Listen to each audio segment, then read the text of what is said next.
அன்பும் இறக்கும் இந்த பரம தகப்பனே நன்றியோடு துதிக்கிறோம் ஐயா. ஸ்தோத்திரிக்கிற கர்த்தாவே, ஆண்டவரே நன்றியோடு உம்மை துதிக்கிற ஆண்டவரே. இவ்வளவு நேரம் ஆண்டவரே ஆவியானவரே ஆண்டவரே நீங்க அற்புதமாய் எங்களை நடத்தி கொண்டிருக்கிற ஆண்டவரே.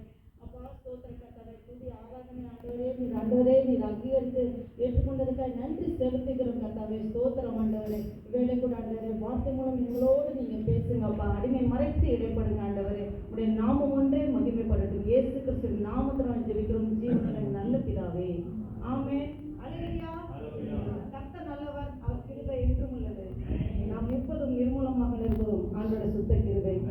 உடனே உங்களை இந்த இடத்துல பார்த்ததுல ரொம்ப கர்த்தருக்குள்ள சந்தோஷப்படுகிறேன். இந்த வாய்ப்பை தந்த தேவாலயத்துக்கு நான் நன்றி செலுத்துகிறேன். பிரதருக்கு நன்றி செலுத்துகிறேன். இது வந்து எனக்கு ஆக்சிடென்ட்லாம் கிடைச்சது. இன்னைக்கு காலையில் தான் அக்கா ஆக்சுவலி அக்கா கொடுக்க வேண்டிய மெசேஜ் இன்னைக்கு கொடுக்க வேண்டிய நேரத்தில் அவங்க தான் நின்று பண்ணிக்கணும். அவங்களுக்கு டியூட்டி நிமித்தம் வர முடியாதனால சடனாக எனக்கு கொடுக்க சொல்லி சொன்னதுனால ஆண்டவர் எல்லாமே அவரோட சிஸ்டம் தீர்மானம் இல்லாமல் எதுவுமே நடக்காது நம்ம வாழ்க்கையில். ஒரு சின்ன காரியனாலும் கர்த்தர் அனுமதிக்காமல் எதுவுமே நடக்காது. அதுதான் அப்போ சரி ஆண்டவர் அடிமை கொண்டு பேசுவார்.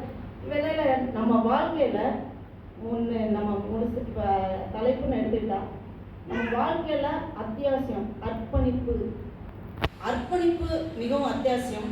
அதனால் வருகிற ஆசீர்வாதம் என்ன, அர்ப்பணிக்காவிட்டால் என்ன நடக்கும், விளைவுகள் என்ன அப்படிங்கிறத நம்ம பார்க்க போகிறோம். நம்முடைய எல்லாருடைய வாழ்க்கையிலும் துன்பங்கள் உண்டு, தோல்விகள் உண்டு, சந்தோஷம் உண்டு, கவலைகள் உண்டு, நன்மைகள் உண்டு, எல்லாமே நம்ம வாழ்க்கையில் உண்டாயிருக்கு. இவை எல்லாவற்றிற்கும் ஒரு தீர்வு இருக்குது. என்னன்னா நன்றி. ஆண்டவருக்கு இயேசு கிறிஸ்துக்கு நம்ம நன்றி செலுத்தும் போது அதுதான் அதுக்கு தீர்வு. பாருங்க, இதுக்கு தீர்வு வந்து சரியான ஆராதனை. ஆண்டவர்கிட்ட நம்ம முழுசா நம்ம அர்ப்பணிக்கிறது. ஆண்டவரே எதுவுமே இல்லை ஆண்டவரே, எல்லாமே நீங்க தான் ஆண்டவரே. கொஞ்சம் நம்ம யோசிச்சு பார்த்தோன்னு வச்சுக்கோங்களேன், நம்ம பிறக்கும் போது என்ன கொண்டு வந்தோம், பிறக்கும் போது ஒண்ணுமே கொண்டு வரல. அப்ப இப்போ வரைக்கும் நினைச்சு பார்த்தோன்னா இது வரைக்கும் நம்ம வாழ்க்கையில கிடைச்ச எல்லாமே கிரெடிட் தான். நமக்கு நினச்சி பார்த்தோமா, நம்ம வந்து நமக்கு அப்பா அம்மா உடன்பிறந்த சகோதர சகோதரிகள், நமக்கு வந்து இவ்வளோ நாள் படித்த படிப்பு, இது நமக்கு கொடுத்த ஃப்ரெண்ட்ஸு, நம்மளுடைய எல்லாம் வாழ்க்கையில் நடந்த ஒவ்வொரு உறவுகள், கணவன் மனைவி பிள்ளைகள், அந்த குடும்ப உறவுகள் எல்லாமே ஆண்டவர் நமக்கு கிருபையாக கொடுத்தது கிஃப்ட்டு. நம்ம ஒன்றுமே நமக்கு எல்லாமே லாபமான காரியம் தான் ஆண்டவர் இன்ன வரைக்கும் நடத்திட்டு இருக்காரு. நம்ம அதெல்லாம் நினைச்சு ஆண்டவருக்கு நன்றி இயேசுன்னு மட்டும் சொல்லணும். ஆண்டவர் அதுதான் நம்மகிட்ட எதிர்பார்க்குறாரு. ஒன்றுமே இல்லை, நம்ம புலம்புறதுக்கு ஒரு காரியம் இல்லை, அர்ப்பணிப்பு. ஆண்டவரே இந்த மட்டும் என்ன இந்த பூமியில உருவாக்கினதுக்கு ஒரு நோக்கம் உண்டு ஆண்டவரே, ஒரு முகாந்திரம் உண்டு. நீங்கள் அழகா அதிசயமா எங்களை அற்புதமாக நடத்திட்டீங்க ஆண்டவரே, நன்றி இயேசுவே. அவ்வளோதான். நம்ம வாழ்க்கையில் எவ்வளோ கஷ்டங்கள் வரலாம், போராட்டம் வரலாம். இன்னும் உங்கள் முன்னாடி நான் நிற்கிறேன்னா அது வந்து ஆண்டோட கிருபை. நான் இன்ன வரைக்கும் எனக்கு கேன்சர் வந்துச்சு. எனக்கு கேன்சர் அதை ஃபைண்ட் அவுட் பண்ணும்போது அப்போ உடனே ஆண்டவர் எனக்கு வாக்குத்தத்த வசனத்தை ஞாபகம் கொடுக்குறாரு. 2022 நியூ இயர் அப்போ எனக்கு வாக்குத்தத்த வசனம் கொடுத்துட்டாரு. நான்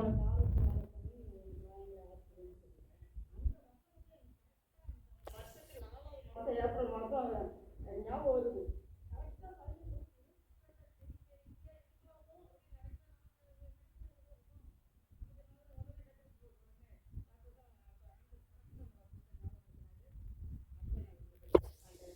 அனுமதிக்காம எதுவும் நடக்காது. நீங்க அர்ப்பணிச்சது இப்ப இந்த சரீரமே ஆண்டவர், நம்ம இந்த சரீரத்தை நம்ம சொந்த போராட்டம் ஒண்ணுமே கிடையாது. இது ஆண்டவர் கொடுத்த சரீரம், ஆண்டவர் முழுமையான அர்ப்பணிப்பு. அது அர்ப்பணிக்கும் போது ஆண்டவர் அந்த வேதனைகளோட கடந்து போகும்போது அதெல்லாம் பாடியில தாங்கிட்டு அதுக்கப்புறம் தான் நம்ம கொடுப்பாரு. அந்த பாடி பெயின் இருக்கும், வாமிட்டிங்லாம் வரும், இந்த கீமோ எடுக்கும் போது பயங்கர சேலஞ்சபிளாக இருந்துச்சு. ஆனாலும் அதுல இருந்து தாங்கி வர பலம் தந்தாரு. அந்த டைம் பிபிஎஸ் நடக்கும்போது பிபிஎஸ் டீச்சராகவும் ஊழியம் செய்ய கிருபையும் தந்தாரு. ஆண்டவருக்கு நன்றி செலுத்துவோம். இது எதுக்கு சொல்றேன்னா, நம்ம வாழ்க்கையில எத்தனை பிரச்சனைகள், போராட்டங்கள், நிந்தைகள், நெருக்கங்கள் எல்லாம் வந்தபோது எல்லாம் பிரச்சனைகள் என்ன வந்தாலும் நமக்கு வந்து தீர்வு வந்து இயேசு கிறிஸ்துக்கு நன்றி செலுத்தணும். அதுதான் ஆண்டவர் வேலையை எதிர்பார்க்கிறார்.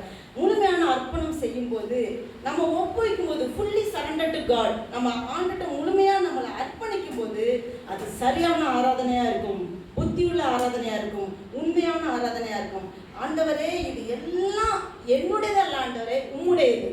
நம்ம படிச்ச முடியும், நான் படிச்சது, நான் வேலைக்கு போறேன், நான் சம்பாதிச்சேன், என்னுடைய பலன், என்னுடைய ஸ்ட்ரென்த் எதுவுமே கிடையாது, என்னுடையது எதுவுமே நம்ம சொல்லக்கூடாது.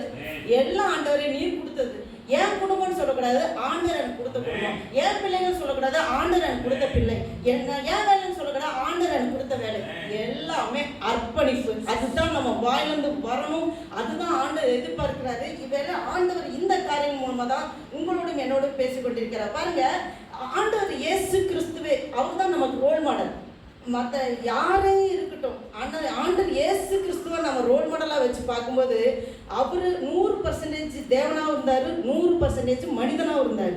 பாருங்க, அந்த 5 மீனை கொண்டு 5000 புருஷர்களுக்கு போசிச்சு இன்னும் மீதியான 12 கூடைகள் எடுக்கும்போது முதல்ல அவர் எடுத்து அவர் ஸ்தோத்திரம் பண்றார். பிதாட்ட உயர்த்தி ஸ்தோத்திரம் பண்ணி அர்ப்பணிக்கிறார்.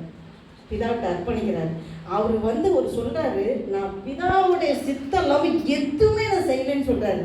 இந்த பூமிக்கு அவர் 33 வருடங்களை வாழ்ந்த போது அந்த 5 மீனை கொண்டு ஆண்டவர் எடுத்த அந்த அதிகாரம், அந்த சாப்டர் எடுத்தவங்க வாசிங்க.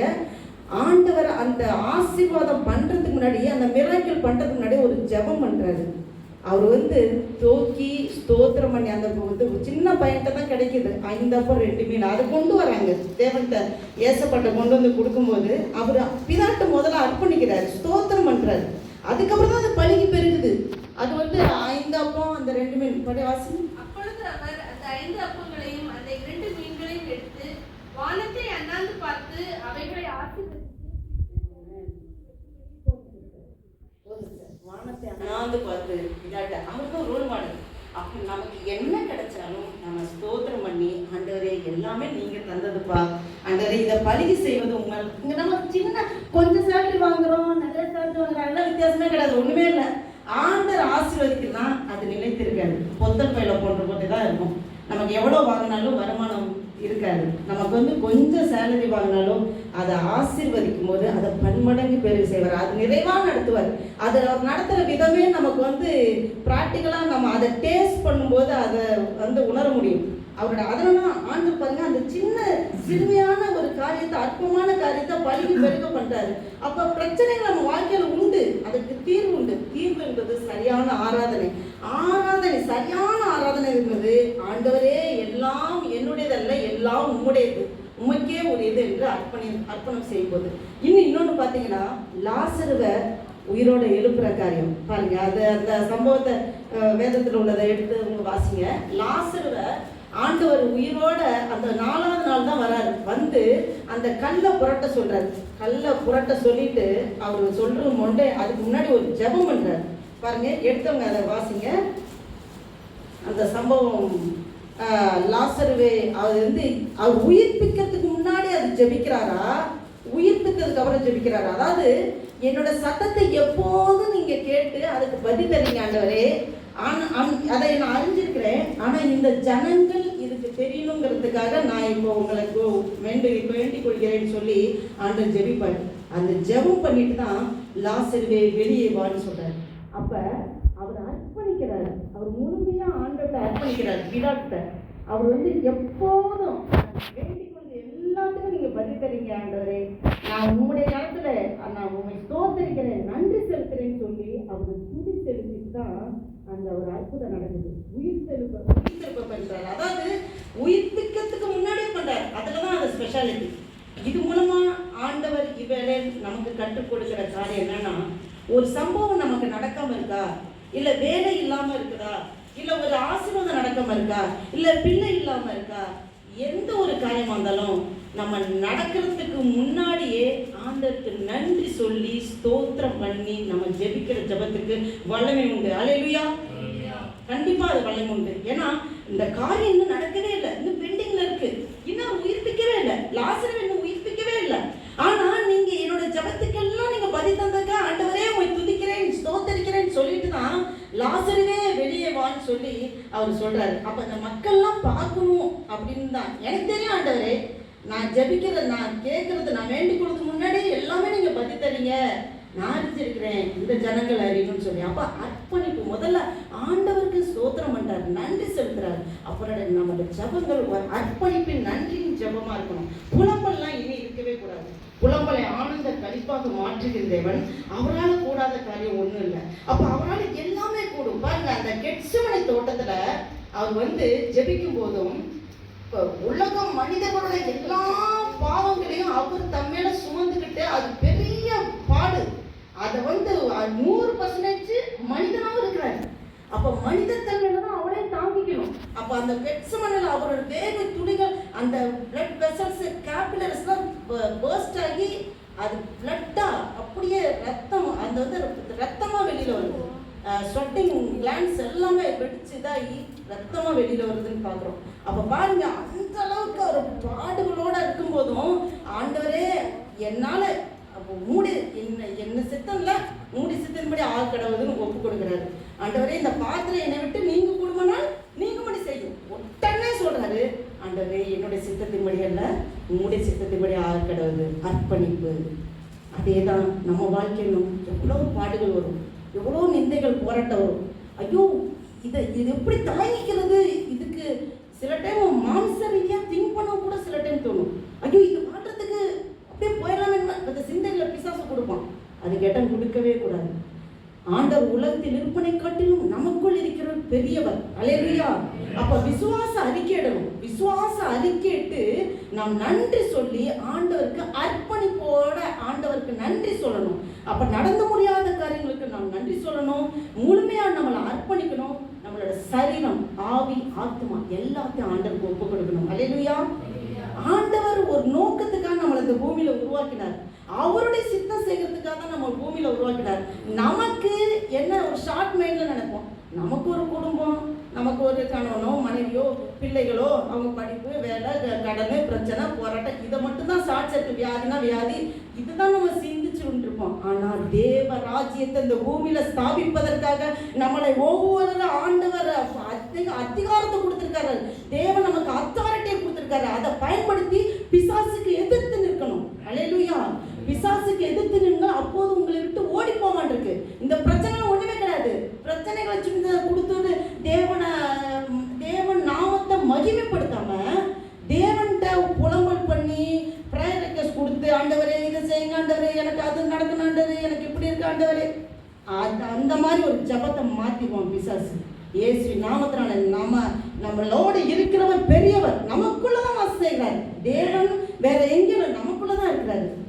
பவுல் சொல்றாரு, கிறிஸ்துவுடனே கூட சிலுவையில் அறையப்பட்டேன், ஆயினும் பிழைத்திருக்கிறேன், இனி நான் அல்ல, கிறிஸ்துவே எனக்குள்ளே, இனி நான் பிழைத்திருக்கிறது என்னில் அன்பு கூர்ந்து எனக்காக தம்மை தாமே ஒப்பு கொடுத்த தேவனுடைய குமாரனை பற்றும் விசுவாசத்தினாலே பிழைத்திருக்கிறேன்னு சொல்றாரு. அந்த விசுவாசம், அந்த ஒரு அர்ப்பணிப்போட எனக்குள்ள ஆண்டவரே நீங்களே இருக்கீங்கப்பா, என்ன நீங்க தான்ப்பா நடத்துறீங்க. பாருங்க, நம்மளுடைய கைகள், கால்கள், கண்கள் எல்லாம் அசைக்கிறது அவருடைய இது. நம்ம ஒரு என்ன சொல்றது, ஒரு பொம்மை, ஒரு டால் மாதிரி நம்ம நினைச்சுக்கணும். நம்மளும் சுயத்துல எதுவுமே இயங்கக்கூடாது. ஆண்டவர் நமக்குள்ள அவர் இயக்குவார். அப்ப அந்த அர்ப்பணிப்பு நமக்கு வேணும். அந்த அர்ப்பணிப்பு தான் ஆண்டவர் வேலையை எதிர்பார்க்கிறார். இப்படி இருக்கும்போது வேதத்துல ஒரு பர்சனை பத்தி பார்க்க போறோம். அதாவது அவன் அர்ப்பணிப்போடு இருந்தபோது எப்படிலாம் ஆசீர்வாதமா இருந்தான். அர்ப்பணிக்காம தேவனை மறந்து அர்ப்பணிக்காத போது என்னெல்லாம் வாழ்க்கையில சம்பவிச்சதுங்கிறத 2 நாளாகமம் 26ஆம் அதிகாரம் எடுத்துக்கொள்ளுங்க. 2 நாளாகமம் 26ஆம் அதிகாரத்துல எடுத்தவங்க வாசிங்க. 1ஆம் அதிகாரம் 1ஆம் வசனத்திலிருந்து. யூதா ஜனங்கள் எல்லாரையும் 16 வருஷம் உசியாவை அழைத்து வந்து அவரை அவன் தகப்பனாகி அம்சாவின் ஸ்தானத்திலே ராஜாவாக்கினார்கள்.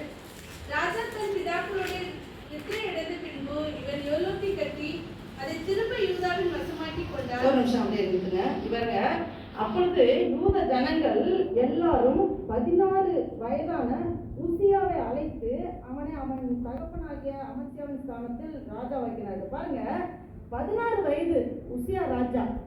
உசியா ராஜா பார்த்தீங்கன்னா, இப்போ நம்ம கவர்மெண்ட்ல எடுத்துக்கிட்டா 18 வயசு தான். ஓட்டு போனாலும் 18 வயசு தான். ஒரு எலிஜிபிலிட்டி 18 வயசு இருந்தால் தான் எல்லாம் அந்த ஒரு அரசாங்க ஒரு காரியங்களுக்கெல்லாம். பாருங்க, ஒரு 4000 வருடத்துக்கு முன்னாடி எழுதப்பட்ட காரியம் காரியம். அப்ப யூத ஜனங்களுக்கு ராஜாவாக 16 வயது ஆன உசியாவை ராஜாவாக ஏற்படுத்துறாங்க. பாருங்க, இந்த உசியா ராஜா அவன் வந்து கீழே 3ஆவது வசனம் பாத்தீங்கன்னா, உசியா ராஜாவாகிற போது 16 வயதா இருந்து 52 வருஷம் எருசலேமில் அரசாண்டார். பாருங்க, 52 வருஷம். சொல்லப்போனா வந்து தாவீது யாரெல்லாம் 40 வருஷம் அரசாண்டது சொல்ல முடியுமா? ஒரு 3 பேர். சவுல் 40 வருஷம் எருசலேம் அரசாண்டாங்க.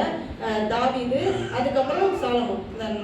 ஆனா இவங்க தான் 52 வருஷம் எருசலேம்ல அரசாண்டதா சொல்லியிருக்காங்க. அப்ப 52 + 16 எவ்வளவுன்னா 68 வயசு. பாருங்க, அவர் 68 வயசு ஃபுல்லா. இப்போ பாத்தீங்க, அவர் வந்து 16 வயசுல ராஜா வந்தபோது அவர் வந்து தேவன்கிட்ட முழுசா அர்ப்பணிச்சு ரொம்ப அவருடைய ஃபுல்லா ஆண்டவர்கிட்ட முழுமையா அர்ப்பணிச்சு அவருடைய ஜபங்கள் அப்படி இருந்துச்சு. அவரை ஆண்டவர் உயர்த்தி வச்சிருந்தாரு. அவருடைய தகப்பன் வந்து ராஜாவா இருந்தபோது இவனை ஒரு ஆவிக்குரிய ஜீவித்தை வளர்க்கணும்னு பாருங்க. கீழே பார்த்தீங்கன்னா அந்த 5வது வசனம், கீழே 4வது வசனம், அவன் தன் தகப்பனாகிய அமத்சியா செய்தபடியெல்லாம் கர்த்தரின் பார்வைக்கு செம்மையானதை செய்து. அவங்களுடைய தகப்பன அமத்சியா ராஜா, அவரும் நல்லா ஆண்டவருக்கு பிரியமானபடி நடந்தாரு, செஞ்சாரு. அப்ப ராஜாவா அவர் இருக்கும்போது தன்னுடைய பிள்ளைய நல்லா கர்த்தருக்குள்ள வழி நடத்துமேன்னு சொல்லி ஒரு சிபிஎஸ் டீச்சரா யார் நிர்ணயிச்சாங்கன்னா பாருங்க, சகரியா. தேவனுடைய அடுத்த வசனம் பார்த்தீங்கன்னா, தேவனுடைய தரிசனங்களில் புத்திமானாய் இருந்த சகரியாவின் நாட்களிலே தேவனை தேட மனதிலிருந்தான். அவன் தேவனை தேடின நாட்டில் தேவன் அவன் காரியங்களை வாய்க்க செய்தார். அல்லேலூயா. பாருங்க, சகரியாவை ஆண்டவர் அந்த அவங்க தகப்பன் வந்து சகரியாவை வந்து ஏற்படுத்தி எல்லாம் அந்த ஆண்டவரை தேடுற காரியங்கள் எல்லாம் பைபிள் டீச்சர் ஃபுல்லா அவர் எல்லாம் சொல்லி கொடுத்து நல்லா கர்த்தருக்குள்ள வேத வியாக்கியானங்கள் எல்லாம் படிச்சு கொடுத்து அவ்வளவு தூரம் நல்லா வளர்த்துறாங்க. அவங்க வந்து ஃபுல்லா போற இடம்லாம் வெற்றி வெற்றி வெற்றி வெற்றி தான், தோல்வியே கிடையாது. இப்படி வெற்றி மேல வெற்றி வந்துகிட்டே இருக்கு. நாள் ஆயிட்டே போகுது, வருஷங்கள் போயிட்டே இருக்கு.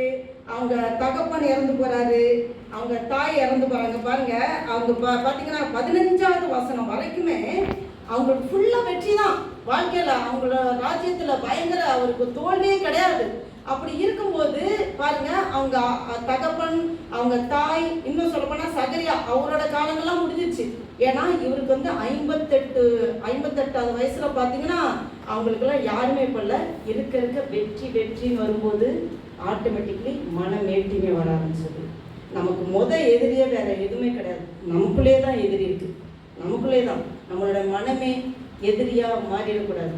தேவன், ஏன்னா இந்த தேவ தூதர்களை லூசிபர் வந்து ஆண்டவர் ஏன் தள்ளிவிட்டானா, மனமேட்டி மேடனால.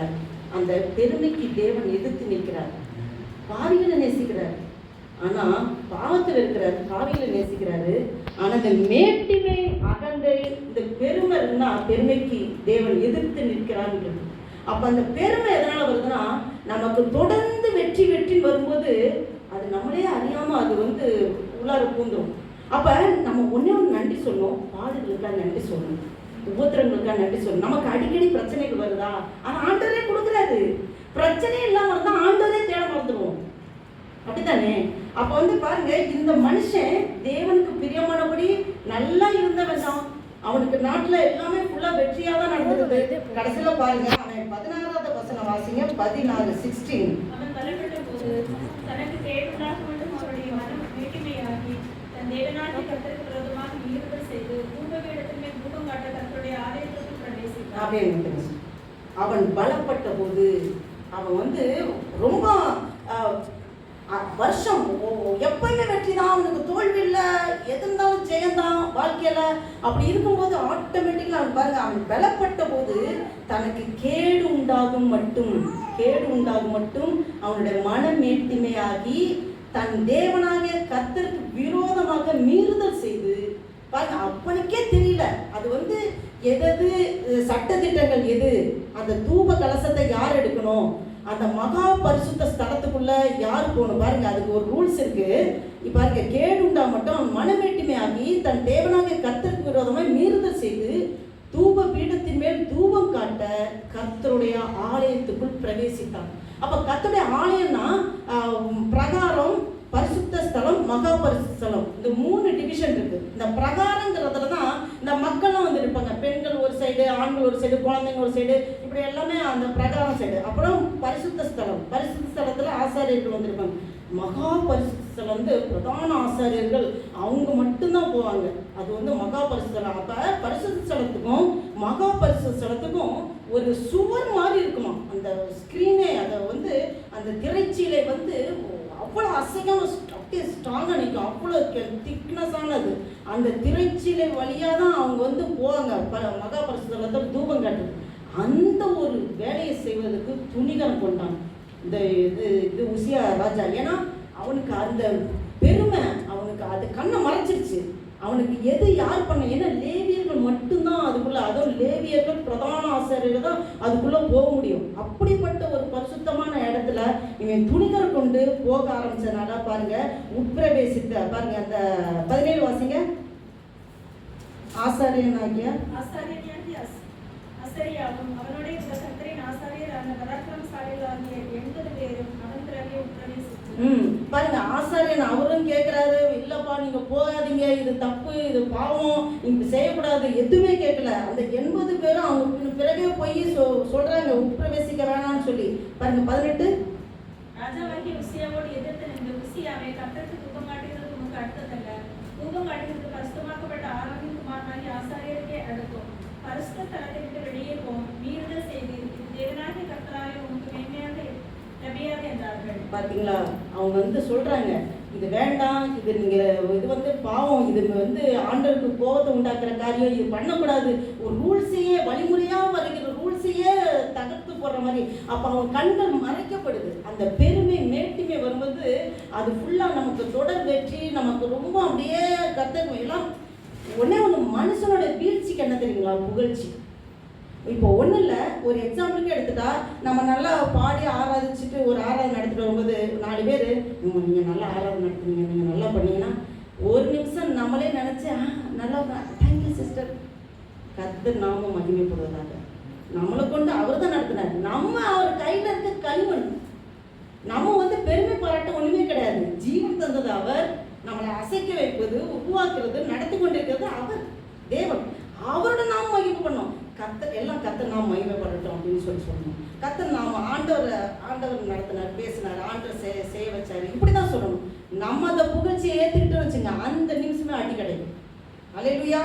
அப்ப இங்க அவனுக்கு தொடர்ச்சியா வெற்றி வரும்போது என்னுடைய வெற்றி, என்னுடைய நாடு, என்னுடைய மக்கள் முன்னாடி இருந்தது. ஆரம்பத்துல ஆண்டவரே நீர் கொடுத்த மக்கள், நீர் கொடுத்த நாடு, நீர் கொடுத்த வெற்றி ஆண்டவரேன்னு அவன் புகழ்ந்தான். ஆண்டவரை ஸ்தோத்தரிச்சான், நன்றி சொன்னான். ஒவ்வொரு புகழ்ச்சியிலையும் ஒவ்வொரு இதுலையும் நாள்பட வருஷங்கள் ஆக ஆக அந்த வெற்றி அவனுக்கு வந்து பெருமையாகி அவன் வந்து ஏன் மக்கள், ஏன் நாடு, ஏன் வெற்றி அப்படின்னு அவன் பெருமை பாராட்டின நிமித்தம் பாருங்க அவனுக்கு பெரிய அடி கிடைச்சது.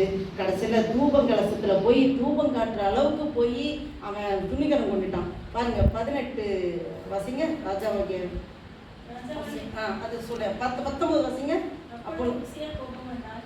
அவன் தூப கலசத்தை தன் கையிலே பிடித்து ஆசாரியரோட கோபமாய் பேசும்போது ஆசாரியருக்கு முன்பாக கர்த்தருடைய ஆலயத்திலே தூபபீடத்தை முன்னிறுத்திட கர்த்தர் அவனுடைய நெற்றியிலே குஷ்டரோகம் தோன்றிற்று. நெற்றியிலே குஷ்டரோகம் தோன்றிற்று. ஏன் நெற்றியில குஷ்டரோகம் வந்தது? ஏன் நெற்றியில வந்தது? எல்லாரும் பார்க்கறதுக்கு ஈஸியா தெரியும்னா நெற்றியில ஒரு ராஜாவுக்கு எது அழகு? கிரீடம். ராஜாவுக்கு அழகு வந்து கிரீடம் தலையில இருக்கு. அப்ப கிரீடத்தை யாரெல்லாம் பார்க்கும்போது அது கீழேயே குஷ்டரோகம். அப்ப எது அவனுக்கு மேட்டிமையா இருந்ததோ அதுவே அவனுக்கு நாசமா போற அளவுக்கு, அவனுக்கு சாபமா போற அளவுக்கு அது மாற்றப்படுது. பாருங்க, இது வந்து ஆண்டவருடைய காரியங்கள் தான். ஆண்டவருக்கா வைராக்கியமா இருந்தவன் தான், ஆண்டவருக்கா எல்லாம் செஞ்சவன் தான். இப்ப நம்மளும் எடுத்துக்கிட்டீங்கன்னா நம்ம வந்து உலக பிரகார காரியங்கள்ல உள்ள மனுஷனை பத்தி பேசல. இதுல ஆண்டவருக்கு தேவ மனுஷன், அவன் உண்மையா இருந்தான், ராஜாவா இருந்தான், எல்லாம் நற்காரியங்கள் பண்ணான். அப்போ வந்து நம்மளும் ஆண்டவருக்குள்ள நம்ம பிகினிங்ல வரும்போது எப்படி இருக்கிறோம், நம்மளே நாமே ஆராய்ந்து பார்க்கணும். நம்ம எல்லாம் பண்றது நம்ம கரெக்டா இருக்கும்னு நமக்கு தோணும், மற்றவங்களுக்கு அது தப்பா இருக்குன்னு தோணும். அப்போ வந்து நம்மளே நாமே ஆராய்ந்து நம்ம ஆண்ட சமூகத்துல அர்ப்பணிக்கணும். ஆண்ட ஆண்டவரே நடத்துங்கப்பா, என்னை கொண்டு என்ன செய்யணும் சித்தம் வச்சிருக்கீங்களோ உங்களுடைய சித்தத்துக்குடி நடத்துங்கப்பான்னு நம்ம முழுசா அர்ப்பணிக்கும் போது ஆண்டவர் அற்புதமா நடத்துவார். ஏன்னா நாமே தற்பரிசோதனை பண்ணி பார்க்கணும். அப்ப இவன் தான் பண்றது எல்லாமே கரெக்டு, நான் பண்றது எல்லாமே இது, அவன் இருக்க ஆண்டவரே நீர் கொடுத்ததுன்னு சொல்றதை விட்டுட்டு என்னுடையதுன்னு சொல்ல ஆரம்பிச்சான். என்னுடையது, ஏன் வெற்றி என்னுடையதுன்னு சொல்லி அதனால விழுந்த அடிதான் கடைசியில குஷ்டரோகம் அவன் நெற்றியில வந்துருச்சு. அப்ப பாருங்க 20வது வசனத்தை வாசிங்க. 20 சகல ஆசாரியரும் அவனை பார்க்கும்போது இதோ அவன் தன் நெற்றியிலே குஷ்டரோகம் பிடித்தவன் கண்டு அவனை தீவிரமாய் அவனுக்கு வெளிப்பட பண்ணினார்கள். கர்த்தர் தன்னை அடித்ததினால் அவன் தானும் வெளியே போக தீவிரப்பட்டான். அவனுக்கு அப்பதான் ஒரு கான்சியஸா வருது, ஆண்டவர் நம்மளை பனிஷ் பண்ணிட்டாரு. குஷ்டரோகம் நெற்றில வந்துச்சு. குஷ்டரோகம் இருக்கும்போது அங்க இருக்க முடியாது, அது தனித்து விடப்பட்ட, அதுக்கு ஃபுல்லா ஆண்டவர் எப்படி பிரமாணங்கள் கொடுத்துருக்காரு, அதுபடி அவன் வெளியேற்றப்பட்டான். பாருங்க 21 பார்த்தீங்கன்னா, ராஜாவாகிய உசியா தன் மரண நாள் மட்டும் குஷ்டரோகியா இருந்து கர்த்தருடைய ஆலயத்துக்கு புறம்பாக்கப்பட்டபடியினால் ஒரு தனித்த வீட்டிலே குஷ்டரோகியா வாசம் பண்ணினான். அவன் குமாரனாகிய யோதாம் ராஜாவின் அரண்மனை விசாரிப்புக்காரனாக இருந்து தேசத்தின் ஜனங்களை நியாயம் விசாரித்தான். பாருங்க, அப்ப அவனுடைய பின்னிலைமை எவ்வளவு மோசமா போயிடுச்சு பாருங்க. அவன் ஆண்டவருக்கு பிரியமானபடி அப்படி இருந்து ஆதியில அந்த ஆண்டவர்கிட்ட அர்ப்பணிப்பெல்லாம் மறந்து தன்னுடைய அந்த மகிமையை தனக்கு எடுத்துக்கிட்டு ஆண்டவர் கொடுக்குற மகிமையை கொடுக்காம, ஆண்டவர் கொடுக்குற அர்ப்பணிப்பு கொடுக்காம, ஆண்டவருக்கு கொடுக்குற நன்றி பலிகளை கொடுக்காம அவன் தன்னையே பெருமையா நினைச்சு அவன் இது பண்ணால வந்த விளைவுதான் இது. இதை கொண்டு ஆண்டவர் வேலையில் நம்முடைய வாழ்க்கையில் பேசக்கூடிய காரியம் என்னவென்றால், பாருங்க ரோமர் 12ஆம் அதிகாரம் 1ஆம் வசனம் எடுத்து வாசிங்க. ரோமர் 12:1. அப்படி இருக்க சகோதரரே, நீங்கள் உங்கள் சரீரங்களை பரிசுத்தமும் தேவனுக்கு பிரியமான ஜீவபலியாக ஒப்புக்கொடுக்க வேண்டும் என்று தேவனுடைய இரக்கங்களை முன்னிட்டு உங்களை வேண்டிக் கொள்கிறேன். இதுவே நீங்கள் செய்யத்தக்க புத்தியுள்ள ஆராதனை. ஹல்லேலூயா. அதேதான், நம்மளை முழுமையாக அர்ப்பணிக்க வேண்டும், ஜீவ பலியாக ஒப்பு கொடுக்க வேண்டும். என்னோட ஆவி ஆத்மா சரீரம் எல்லாம் உமக்கே சொந்த ஆண்டவரே, நீங்களே என்ன நடத்துறீங்கப்பா, எல்லாத்துக்கும் நான் நன்றி செலுத்த வேண்டும். நான் இனிமேல் புலம்புற காரியங்களை நிறுத்திவிட்டு ஆண்டவரே இந்த மட்டும் ஜீவனை தந்திருக்கீங்கப்பா, நன்றிப்பா. இன்னைக்கு உயிரோடு இருக்காங்க, நாளைக்கு உயிரோட இல்லை. ஆண்டவர் கிருபையா நம்மளை ஜீவனை தந்து நடத்திட்டு இருக்காரு. நம்ம பிரெயின்ல ஏதாவது ஒரு சின்ன ஒரு ஃபால்ட் ஆனா இந்த மைனூட்டான சின்ன உறுப்புகள் மைக்ரோஸ்கோப் வச்சுதான் பாக்குங்க அதோட ஃபங்க்ஷன்ஸ்லாம். அப்ப அப்படிப்பட்டதையும் மைனூட்டானதையும் அவர் அழகா நடத்திட்டு இருக்காரு. இதுல ஏதோ ஒரு சின்ன ஃபால்ட்னா நம்ம கையாசிக்க முடியாது, காலாசிக்க முடியாது, மூச்சு விடுறது மட்டும் தான் பண்ண முடியும். அப்படியே டெட் பாடி மாதிரி கிடப்போம். அல்லேலூயா. அப்ப எல்லாத்துக்கும் நாம் நன்றி செலுத்தணும். இதேதான் அர்ப்பணிப்பு, முழுமையாக அர்ப்பணிப்பு. அர்ப்பணிக்காத போது அது விக்கிரகமா மாறும். தேவனுக்கு வைக்கிற முதலிடத்துல வேற யாராவது வச்சாங்கன்னா அது விக்கிரகமா மாறும். ஆண்டவர் விக்கிரக ஆராதனையை அருவருக்கிற தேவன். அப்ப அதை அடிப்பாரு. நமக்கு எது மேட்டிமையா இருக்கோ, எது மேல நம்ம முதலிடம் வச்சு நம்ம இது பண்றோமோ அந்த இடத்த ஆண்டவர் அடிக்கும் போது ஆட்டோமேட்டிக்கலி ஆண்டவர் அதான் இப்ப அவனுக்கு மேட்டிமையா இருந்ததை அடிச்சாரு, குஷ்டரோகம் வந்துச்சு. அப்பதான் அவங்க உணர்வுக்குள்ள ஒரு இதுக்குள்ள வரான். பாருங்க, நம்ம வாழ்க்கையில நம்மளே நாமே சிந்திப்போம், அர்ப்பணிப்போம், ஆண்டவருக்காக முழுமையாக ஒப்பு கொடுப்போம், நம்மளோட ஜீவ பலியாக ஒப்பு கொடுப்போம். கடைசியாக ஒன்று ஆண்டவர் இயேசு கிறிஸ்துவை நாம் நினைப்போம். அவர் 33 வருடங்கள் இந்த பூமியில வாழ்ந்தார். பேசினது கொஞ்சம் தான், அதிகமா வளவளன்னு பேச மாட்டோம். நம்ம தான் வளவளன்னு பேசிட்டு இருக்கோம். ஆண்டவர் பேசுனது லிமிட்டேஷன் தான். பேசுகிற ஒவ்வொரு வார்த்தைக்கு அர்த்தம் உண்டு. இந்த வேதத்தில் ஒவ்வொரு எழுத்துக்களும், ஒவ்வொரு புல் ஸ்டாப்பும், ஒவ்வொரு கமாக்கும் பெரிய அர்த்தம் உண்டு. எல்லாமே சும்மா எழுதப்பட்ட வார்த்தைகள் கிடையாது. பார்த்தீங்கன்னா கடைசியில் அந்த கல்வாரி சிலுவையில் அடிச்சாச்சு, தொங்க விட்டாங்க. 7 வார்த்தைகள் பேசுகிறாரு. வருஷம் பேசிகிட்டு இருக்கோம். அந்த 7 வார்த்தைகள் கஷ்டப்பட்டு தான் அவர் பேசுகிறாரு. அந்த 7வது வார்த்தை, பிதாவே உங்களுடைய கரங்களில் என்னோட ஆவியை ஒப்பு கொடுக்கிறேன், அர்ப்பணிப்பு. அந்த கடைசியா வார்த்தை ஒப்பு கொடுக்கிறேன், அர்ப்பணிப்பு. இவைகளில் இந்த சிந்தையோடு நாம் ஆண்டவர் நோக்கி பார்ப்போம், ஜெபம் செய்வோம். அன்பு இறக்க நேர்ந்த பரம தகப்பனே, நன்றியோடு துதிக்கிறோம் ஐயா, ஸ்தோத்திரிக்க கர்த்தாவே. ஆண்டவரே, எங்கள் வாழ்க்கையில அர்ப்பணிக்கும் போது எப்படியெல்லாம் ஆசீர்வாதம் இருக்கும். அர்ப்பணிக்காத போது என்னெல்லாம் விளைவுகள் ஏற்படும் என்று ஆண்டவரே இந்த நாளில் எங்களோடு நீர் பேசினீரே. நன்றி அப்பா. ஆண்டவரே, உங்களுக்கு ஜீவன் தந்தது உங்களுடைய கிருபை ஆண்டவரே. உங்களுடைய அப்பா எங்களோட வெள்ளத எதுவுமே கிடையாது ஆண்டவர், உங்களுடைய கிருபப்பா. நீங்கள் நடத்துங்கப்பா இவ்வேளையில் ஆண்டவரே. ஆவியானவரே, எங்களை மறைத்து நீங்கள் இடைப்பட்டதுக்காக நன்றி செலுத்துகிறோம். எங்களே அர்ப்பணிக்கிறோம் ஆண்டவரே. முடிவு பரியந்தம் நீங்களே எங்களை ஏற்றெடுத்து நடத்துகிறதுக்காக நன்றி செலுத்துகிறோம். முக்கிய துதிக கன மகிமையெல்லாம் செலுத்துகிறோம். இயேசு கிறிஸ்துவின் நாமத்தினால ஜெபிக்கிறோம் ஜீவனில் நல்ல பிதாவே.